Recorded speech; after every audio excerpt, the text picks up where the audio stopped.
Sejam bem-vindos, bem-vindas e bem-vindos para mais um episódio do Cinco Inteiras. O episódio de hoje vai ser caótico porque a gente vai falar aqui no freestyle sobre filmes que assistimos e, de acordo com as nossas opiniões, os melhores filmes deste ano que a gente assistiu. Este ano. Então, vamos lá. Vamos lá. Tem que quebrar as taças. Vamos lá, começando A Substância. A Substância. A Substância. A Substância. Filme tapa na cara, pé na porta, uma mistura de horror corporal com uma comédia involuntária, com um drama sobre envelhecimento, sobre o que você precisa sacrificar para estar dentro do que a grande mídia ou a sociedade considera como padrão de beleza. E quais são as consequências disso para o indivíduo, para as indivíduas, para as mulheres, principalmente, mas eu acho que todos nós podemos tirar alguma coisa do filme. O filme me perturbou profundamente, eu indiquei o filme para todo mundo, para as minhas colegas de trabalho, todo mundo tinha que assistir, levei minha mulher para assistir. E foi incrível assistir o filme em plena quarta-feira, 2h da tarde, num shopping, e a sessão lotada. Eu achei uma coisa extraordinária isso. Interessante. Gostei muito do filme também quando eu assisti. Eu não fui ver no cinema, eu fui ver na MUBI, que ele estreou quase concomitantemente, né? Pouco depois. E ficou passando no cinema e ao mesmo tempo já Ficou estreou. alternando. Foi 12 meses de cinema e em seguida entrou na Já MUBI. entrou na MUBI. E continuou em cartaz ainda, né? E eu nunca vi a MUBI fazer tanto propaganda de um filme Não, nunca quanto... vi também. Ela tá investindo pesado. Excelente, foi uma excelente marketing investindo dela, nos foi filmes esse dela, filme. assim, tá investindo pesado. É um filme foda pra caramba, assim. Ele tem uma pegada de body horror, né? Uma influência de David Cronenberg, principalmente. Muito, né? Assim, mostrar transformações corporais, tal, assim, objetos mecânicos entrando no corpo. Em alguns momentos me lembrava, por exemplo, A mosca Muita total. coisa de líquidos, de fluidos corporais, sabe? Pus, sangue, e cicatrizes e deformidades. E ao mesmo tempo isso sendo trabalhado num contexto de uma discussão política e filosófica bem interessante, né? Porque você pega, quem assistiu o filme sabe do que eu estou falando, quando ela vai pegar a substância para poder usar e fazer parte do experimento, fica numa espécie de galpão, onde a porta não abre, é um lugar sujo, imundo, ela tem que se sujeitar, ela tem que se abaixar e se sujeitar àquela coisa ridícula para poder pegar esse material e usar para se transformar nessa versão ideal dela mesma.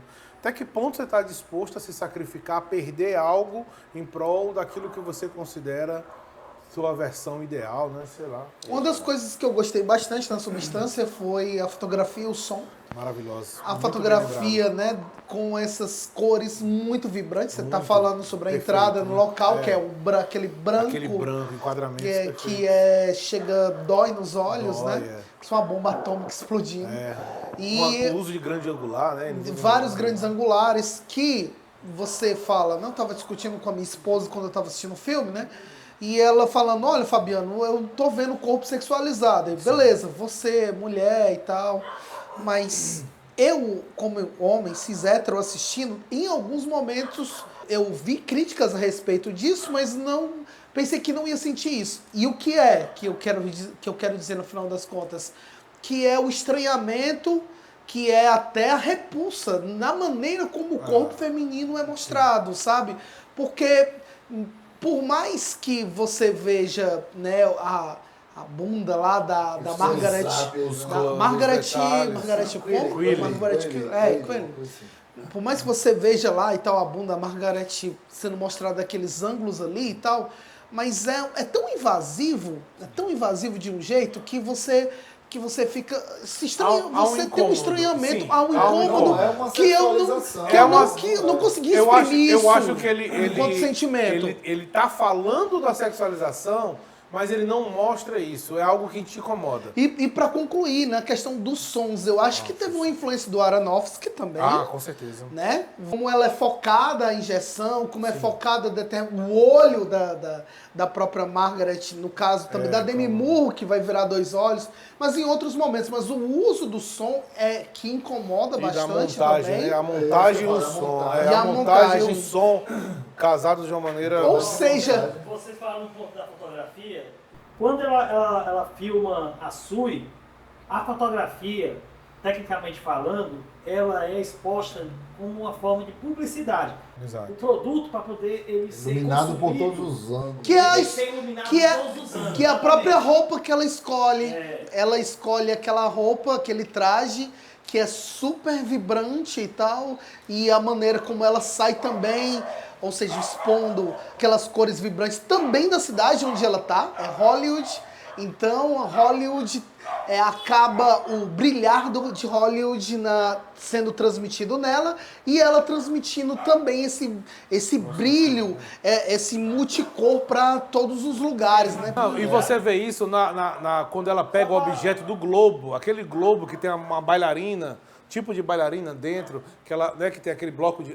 qual é o globo de neve? Bola de neve. Bola de neve. E ela pensa nela, até no momento em que ela vai aí, um pequeno spoiler, quando ela vai fazer o procedimento para finalizar a experiência, ela se lembra, não, você não pode porque você vai ser amada, eu não vou fazer isso porque você tem que ser amado.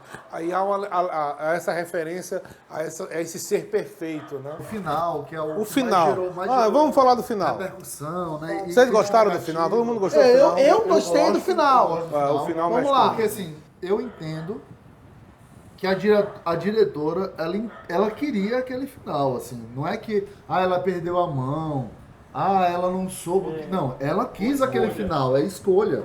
E ela, tipo assim, eu vou até onde eu consigo ir fazendo esse filme aqui. Exato. É exagerado? Sem dúvida nenhuma. E isso não é indiscutível. A gente pode discutir isso e dizer gostei ou não gostei, mas é tudo pensado. Aquele final ali não é imprudência. Eu acho que ela coloca pra escancarar, tipo assim, vocês querem um padrão de beleza? Exatamente. Vocês querem ver o bela, linda, maravilhosa? É isso aqui, Exatamente. ó. É porque eu me sinto, tá ligado? eu vi algumas críticas dizendo, mas é porque ela não soube terminar. Não, você pode não ter gostado, mas ela soube terminar sim.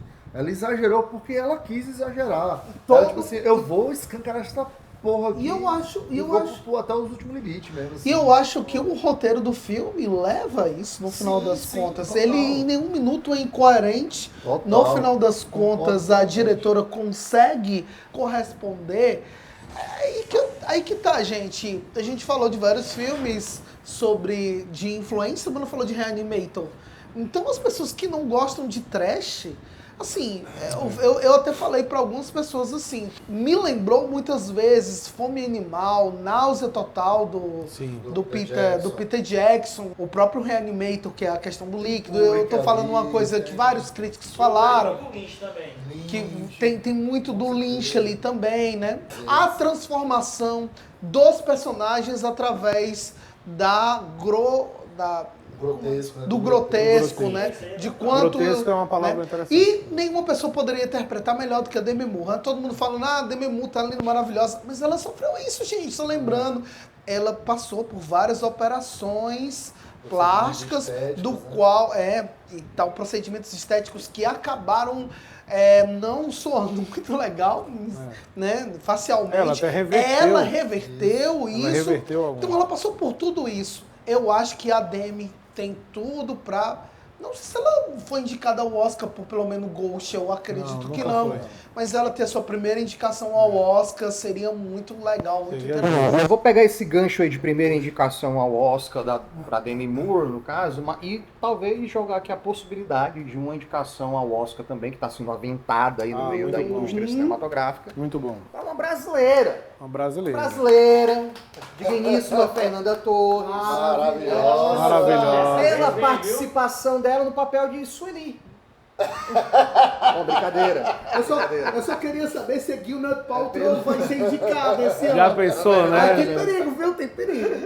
Na verdade, no papel da... Eunice Paiva, Paiva, um grande né, filme, foi grande mulher. filme. Que filme, que mulher. Esposa do ex-deputado assassinado pela ditadura, Rubens Paiva. Né? No filme Ainda Estou Aqui, que tá aí Está também em cartaz. entre os melhores Tá. do ano de Sem 2024. dúvida, Falemos sobre sem esse dúvida. filme. O filme tem que ser celebrado pelo fenômeno de público que ele se transformou. Porque o filme foi abraçado por uma geração que talvez até não tenha dimensão das atrocidades da ditadura, que não tem essa dimensão histórica, mas é um filme que partir do sucesso que a Fernanda Torres tem nas redes sociais, de ser uma das atrizes com o maior número de seguidores e tal, ela é um filme que caiu nas graças do público. Ele está a cada semana, já faz umas 3 semanas, já tem mais de 1 milhão, faz umas 3 semanas que está entre os filmes mais assistidos. Isso é histórico.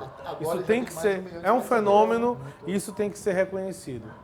A atuação dela, para mim, é marcante porque ela consegue absorver todas as dores e tensões que qualquer mãe, qualquer pai na situação dela pensaria do tipo, eu não posso falar porque os meus filhos podem morrer, eu posso morrer e daí eles vão ficar. Eu tenho que lutar contra uma injustiça, mas sem conseguir lutar. E aí o que eu faço? Essa dúvida, essa angústia, ela consegue carregar isso com sutilezas, é incrível. A dor contida. Né? Assim, acho que o filme ele é bem dirigido, o roteiro dele é bom, ou seja, ele é bem escrito, ele tem uma boa fotografia e ele tem uma boa montagem. Então, assim, o filme ele tá todo muito bem feito, né? Mas tem que ser gritado aos 4 cantos a atuação dela. Porque eu acho que ela leva essa atuação de uma forma, assim, com uma maestria indiscutível. Eu confesso que eu não lembro agora, mas tinha um diretor que ele dizia isso, né? Que o chorar é fácil. Almodóvar, né? E aí ele disse que é o não chorar, segurar esse choro, que é a grande coisa do cinema, né? Sim. E ela consegue fazer justamente isso. Ela tá o tempo todo ali na borda, no limite. Mesmo assim, ela vai cair nesse penhasco. Mas ela não deixa. Essa mulher, ela vai cair. Ela vai gritar, ela vai chorar, ela vai desabar. Em algum momento isso vai acontecer. E ela não deixa, não dá isso, ela não acontece. Ela tá sempre no limite, segurando esse choro, segurando esse grito, segurando essa dor, segurando essa queda o tempo todo. Porque é isso, né? Eu tenho filhos. E eu acho isso assim sensacional, bicho, sensacional. Porque cada personagem, a casa é um personagem, os filhos, exemplo, começa, vamos falar um pouco da direção, que como o Walter Salles, ele bota a câmera aqui pro Selton Mello, né, pro Paiva, pro Rubens Paiva, e assim, vamos olhar para esse cara, olha só como ele é um cara legal, olha como ele é um cara apaixonante, olha como esse cara é um bom pai, é um bom amigo, um bom esposo, não sei o quê. E a Eunice ali no cantinho, sempre ali do lado. É verdade. O filme tem um senso de urgência e ao mesmo tempo um senso de dimensão trágica que para mim torna ele uma obra-prima, assim. Porque o Walter Salles ele consegue dar uma dimensão paulatina de como uma decisão absurda, arbitrária, sem explicação da ditadura, de uma ditadura que você nunca vê um rosto propriamente dito. Isso eu acho uma coisa legal. A ditadura sempre paira por ali, na família, na cidade. É um helicóptero que passa e ela percebe. É um carro de polícia que passa, passa devagar. Nunca é algo explícito. É sempre, e isso torna tudo mais efetivo, porque o medo, a tensão, todo mundo... Pode acontecer comigo, né? Pode acontecer com qualquer pessoa. E foi na contramão do que outros fizeram, recentemente, como Wagner Moura.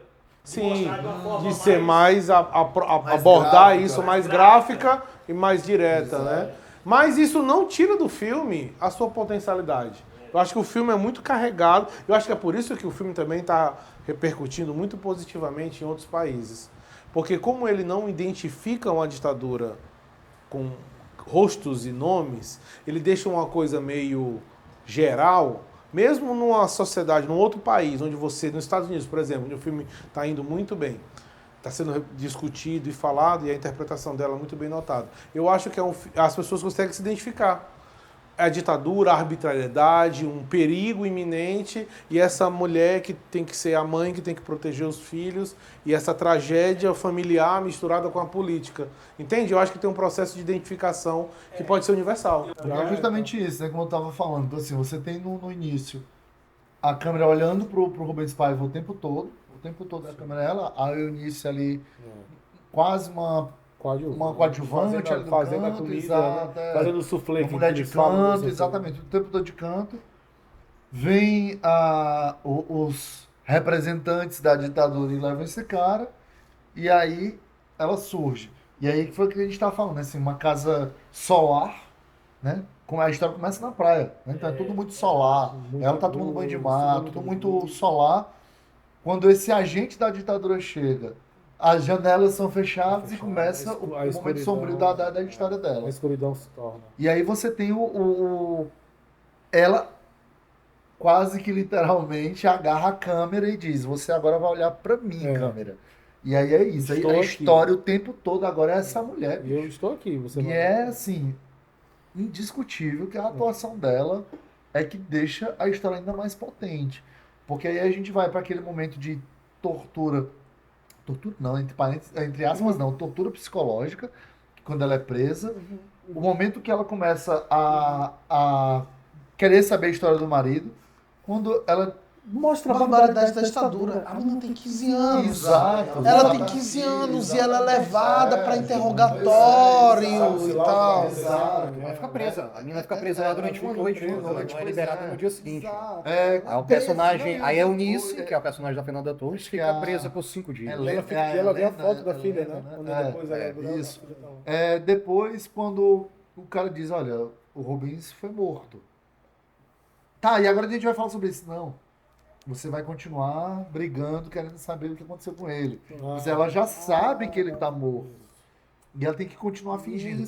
E aí vem pra cena do momento da fotografia lá de família, pra revista, que o cara, não, tem que fazer uma cara séria. Ela, não. Quero todo mundo sorrindo. E aí, não, às vezes tem porque o editor, não. Sorriam. E aí a galera, todo mundo, as crianças meio que ainda não. Porque isso é muito foda, né? Porque a gente. Só uma das que fica mais. Uma das filhas está mais ligada, as outras são crianças, Não sabe né? o que tá acontecendo. Não consegue ter a magnitude da coisa. Sabe que o pai desapareceu, mas não consegue ter a magnitude da coisa. A gente tem um momento que ela vai embora da casa e aí você vê aquela casa vazia e até então aquela casa estava extremamente preenchida de móveis, de livros, de coisas, de pessoas, e agora essa casa está vazia. A gente vai depois dar um pulo pro futuro, quando ela tá recebendo, pra mim foi a parte mais forte pra mim, é o momento que ela recebe o atestado de óbito dele. Né? Muito forte. Foi aquele foi onde eu mais chorei, porque assim, Um capítulo. olha que doido, porque mais uma vez ela sorri segurando o atestado. Ela tava Exato. rindo, porque assim, ela até fala, assim, é muito doido estar feliz por estar segurando um atestado de óbito do meu marido. Porque não existe coisa mais cruel, cara, do que você não poder enterrar o seu ente querido. De você não poder admitir que o seu ente querido morreu. Isso é de uma brutalidade. E ela o tempo todo segurando, cara. O tempo todo segurando. E isso aí é uma das coisas que eu vejo assim que eu acho mais potente do você expressar isso no filme. Porque se você for pegar outro filme do Walter Salles, como Você Tá no Brasil, que é uma emoção mais catástica, tá entendendo? Sim. Mas a emoção, quando é implosiva, quando é algo interno, Ela perdura. você carrega, você vai pra casa pensando. Sim, com certeza. Você carrega o filme com você. Eu acho que vai ser essa sensação quando eu sair do cinema. Eu saí do cinema dessa plataforma. É, uma das coisas que eu gostei, que você falou, que essa virada no roteiro, né? De a gente sempre vê as cenas visualizando os vários personagens, inclusive a casa, depois ela, né? Mas uma das coisas que eu mais gostei é da direção também do Walter, porque ele segura o filme do começo ao fim. Quando você acha que o filme vai terminar, por exemplo, quando aí ele vai para 1996, quando ela vai receber o atestado de óbito, né? Não, ele vai encerrar ali. Não. Aí vai para 2014, acredito, né? 2014 tem passado a Comissão da Verdade, em 2013 se descobre o corpo do Rubens foi enterrado uma vez, desenterrado, enterrado mais uma vez, desenterrado seus restos mortais, porque você pensar assim, sabe, era um ex-deputado, era uma pessoa que tinha uma certa... Apesar de não ser uma pessoa influente na esquerda naquele momento, o que é um absurdo da ditadura, que eu acho que o Alex falou, né? Qualquer pessoa podia ser presa, qualquer pessoa podia ser passível de ser torturada, presa, inclusive, né? O que vai acontecer com a família Rubens Paiva, né? E você vê, no final das contas, essa figura do cara que é engenheiro e que o único crime dele foi entregar cartas para os familiares de pessoas que estavam no exílio, sabe? A ditadura militar sabia disso. Não à toa, né, dos nomes mais tocados até hoje. Tem páginas, 5, 6 de livros que tem capítulos inteiros sobre a ditadura, que eu estava lendo recentemente do Hélio Gaspari, ou de autores como Jacob Gorenda, onde lá a foto do Rubens Paiva aparece. Se tornou uma figura muito, muito importante, por causa, não tanto do Rubens, por causa da Eunice. E por causa da sua luta, para saber o que aconteceu, né? E aí remete muito a Missing, né? Eu não sei se alguém assistiu, mas Missing, Desaparecido, do Costa Gravas, ele remete muito a isso. Essa busca me lembrou muito, né? No momento que eu assisti o filme, qual é o nome do ator principal que faz? É o Jack Lemmon, né? Então me lembrou muito Jack Lemmon indo atrás do seu filho, né? Que é emparedado, a ditadura simplesmente pega o corpo dele e empareda, né? Por isso que é difícil, né, você ir atrás do corpo. E você vê os horrores daquele regime e de que, cara, o quanto o filme é atual. Isso é o mais assustador. Muitas vezes, isso é um historiador que fala, um historiador que começou essa pesquisa sobre filmes, lembra muito historiadores, né, como Marc Ferro, né? Marc Ferro fala que muitas vezes um filme histórico fala muito mais sobre o presente do que sobre o passado que ele quer representar. Enquanto nesse filme é justamente esta lei do Marc Ferro sobre filmes históricos acontece, né? Ele fala muito mais sobre o nosso presente e eu vi entrevistas do Marcelo depois, né? Do Marcelo Rubens Paiva, o filho que se torna paralítico depois, né? O quanto tudo isso é afetado, né? Ele fica falando até, tipo, se não tivesse acontecido isso com o meu pai, eu estaria no Rio de Janeiro e não em São Paulo. E se não teria feito um pulo lá, do qual, né, nas águas rasas, e ele acabou ficando paralítico, o quanto muda a história das pessoas. Então, o quanto estudar a história, seja em que lugar, seja para não repetir o stalinismo na Rússia via Putin, ou aqui no Brasil, né, estudando a história da ditadura militar, para que a gente não tenha mais esses horrores acontecendo nos dias de hoje, o quanto é importante esse filme nos dias de hoje e o quanto ele merece uma indicação ao Oscar. A gente está muito torcendo por isso. A gente assistiu muito mais outros filmes. Esses são só alguns, né, que a gente falaremos dele no momento. Resolveu pensar para trazer aqui para vocês. Espero que vocês tenham gostado e até a próxima. Valeu, gente.